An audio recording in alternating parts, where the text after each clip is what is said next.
कश्मीर कंदकोट के मुख़्तलिफ़ थाननि जी पुलिस नफ़री जो पेसी चैन मशीननि सां इलाइक़े में अगवा थियल 2 मुग़ियुनि जी बाज़ाबी लाइ कचे जे नापरकोट वारे इलाइक़े में चढ़ाई करे सर्च ऑपरेशन कयो वियो आहे।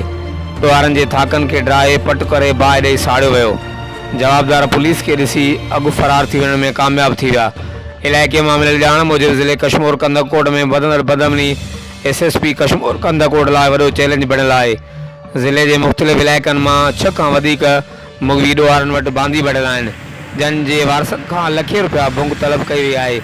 अॼु कश्मीर पुलिस 2 मुग़वियुनि अब्दुल सुबान बिजाणी ऐं दिलमुराद निंदवाणी जी बाज़ियाबी लाइ करमपुर वेझो गढ़ी तेगो वारे इलाइक़े में कार्रवाई कई, पर पुलिस जे अचण जो इतला मिलंदे ई ॾोहारी दरिया पार करे फरार थी विया।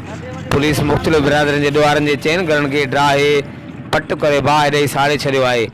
राब्तो करण ते पुलिस ॿुधायो त मुग़वियुनि जी वापसी ताईं ॾोहारनि ख़िलाफ़ कार्रवाइनि जो सिलसिलो जारी रहंदो।